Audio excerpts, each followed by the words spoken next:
junto, ó, bem juntinho assim, coladinho no coração. Quintou, né? Mulher Demais tá no ar, chega pra cá.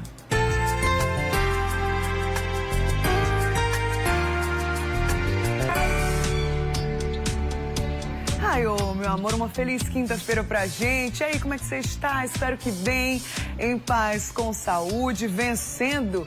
Mas essa semana já estamos na reta final, né? E na semana passada, nós falamos aqui no MD sobre o chamado TDAH, o transtorno do déficit de atenção e hiperatividade. Chegaram muitas mensagens através das nossas redes sociais e a gente vai retomar esse assunto assim como vocês pediram. E é agora, no Papo de Quinta.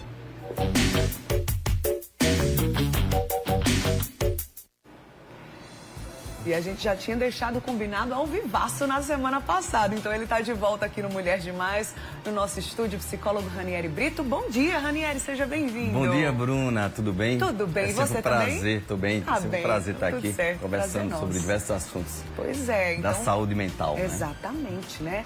A gente vai retomar então esse assunto TDAH, é o assunto de hoje no Papo de Quinta. Para o nosso papo ficar completo, claro que eu conto com a sua participação. O WhatsApp do Mulher Demais está aqui comigo. A gente vai retomar algumas perguntas da semana passada, mas você pode continuar mandando o seu questionamento para a gente através do 991050400. Dica de amiga, já deixa aí o nosso contato salvo na sua agenda, porque quando você quiser interagir com a gente, já vai direto. Coloca assim, ó, Bruna, Mulher Demais. Aí você conta com a gente também, com a sua participação aqui no MD, tá? Já vamos trazer, então, as perguntas que ficaram na semana passada? Pode ser, Ranieri? Vamos sim. Já solta aí a primeira telinha pra gente entender melhor esse assunto, tá? TDAH. Quem diagnostica o TDAH e como é feito esse diagnóstico? Essa foi a pergunta do Lincoln Marcelino. E aí, Ranieri? Perfeito. Quem diagnostica o TDAH? Neuropsicólogos, psiquiatras e, em alguns casos também, o neuropediatra, que é o médico responsável pela questão da funcionalidade cerebral. No caso de crianças, sim, eles geralmente também fazem esse tipo de diagnóstico. Mais precisamente no caso de adultos, é mais também o neuropsicólogo e o psiquiatra, né, que geralmente fazem isso a partir de todo um diagnóstico clínico. Por que clínico? Porque não existem exames que vão levar o fechamento de um quadro do TDAH.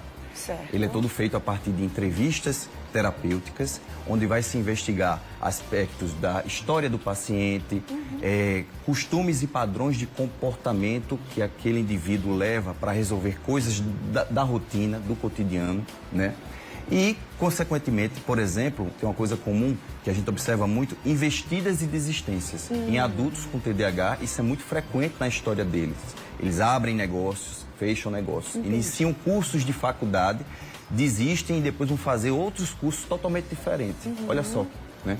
Então, não necessariamente isso, mas isso também dentro de um conjunto de sintomas e de comportamentos, a gente começa a investigar. Outra coisa que eu pontuei até na semana passada, até a forma como a pessoa se senta, conta uma história, entra num assunto, sai de outro, presta atenção na conversa, diz muito ou ajuda muito no fechamento desse diagnóstico. Falando nesse fechamento, Ranieri, precisa ter muitos contatos, muitas consultas, ou numa primeira consulta, um especialista, como você, já fecha o diagnóstico de cara? Olha, no caso de adultos, geralmente é um pouco mais fácil em relação a crianças. Certo. Como trata-se de um transtorno do desenvolvimento, os sintomas já se manifestam nos primeiros anos de vida. Mas em alguns casos de crianças, por exemplo, só é possível fechar esse diagnóstico quando ela tiver 5, 6 anos. Certo. Quando já tiver também histórias e relatos de interações sociais e também de alguns tipos de comprometimentos em relação ao aprendizado nas escolas. Certo? No adulto, geralmente, é um pouco mais prático, mais fácil, porque ele já vai trazer consigo histórias, ele vai ter muitos relatos que vão condicionar ou corroborar para um caminho que vai levar a esse fechamento de diagnóstico. Muito bem. Vamos soltar aí mais uma telinha. Mais uma pergunta que chegou no zap do MD na semana passada. Vamos soltar aí pra gente, por favor. Um relato e logo depois o questionamento. Meu filho tem 15 anos de idade. Na infância, tinha comportamentos diferentes da minha filha. Não suportava barulho, só trocava a fralda em pé. Até hoje, não mantém contato visual, interage pouco. pouco. Já disseram que ele tem sintomas de TDAH. Como posso confirmar esse diagnóstico? Esse filho tem 15 anos de idade, ela já percebeu sinais durante a infância e aí depois de um certo tempo ela quer saber se realmente são sintomas de TDAH. E aí, Ranieri, você como especialista, realmente são sintomas? Está batendo aí? A gente percebe alguns sintomas, mas repito, para um fechamento desse diagnóstico é preciso ter um conjunto deles, né? Que isso entra dentro dos critérios. Agora, eu também percebo sintomas de possibilidades de ser até outros tipos de transtorno também, certo. Se é que ele tem algum.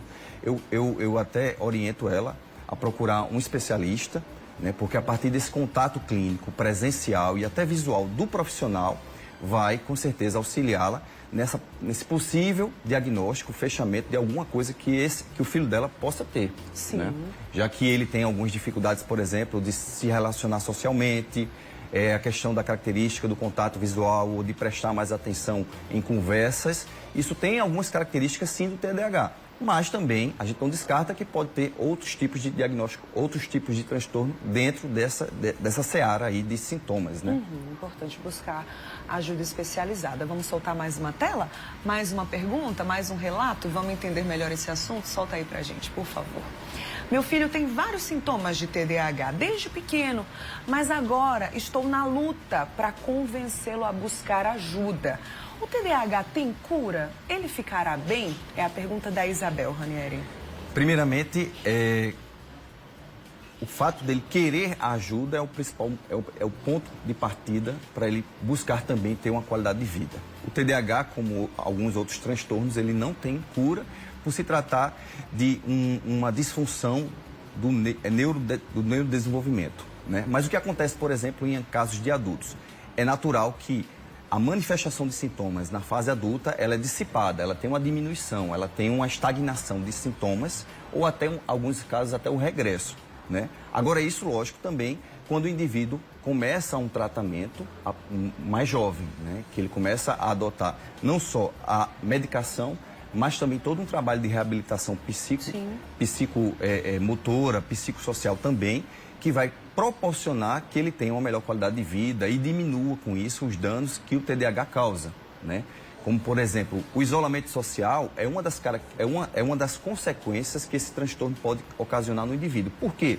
A partir da infância ou da adolescência, ele recebe muito feedback de incompetência, de desatenção, que não faz nada, que não consegue desenvolver uma conversa. Que não está quieto, muitas vezes, não está quieto. E às vezes o indivíduo vai tomando para si aqueles julgamentos, sem saber que tem um transtorno, e consequentemente isso vai causando nele um isolamento social. Se afasta das pessoas. Isso é uma consequência.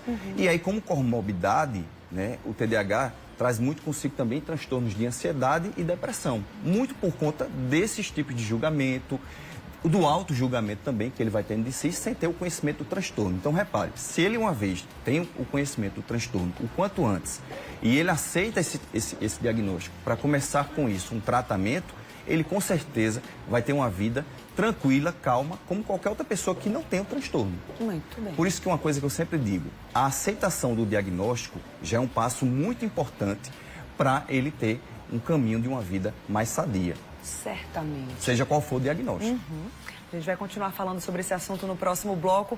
Ranieri, acho que rende aqui uns 5 programas, porque a quantidade de perguntas que ainda temos da semana passada e as que chegaram essa semana vai render bastante aqui ainda, né? Claro que o nosso tempo é limitado, assim como toda a nossa programação, não tem jeito, mas você que está trazendo aqui o seu relato pra gente, não esqueça, né, de adaptar. Ranieri está trazendo aqui relatos que são semelhantes, né? Então você já vai adaptando e não esqueça, não adia a busca por um especialista, né? Não vai deixando isso para depois, que a gente está falando sobretudo de qualidade de vida, de saúde mental. A gente volta a conversar já já. Ok, Bruna. Tá certo?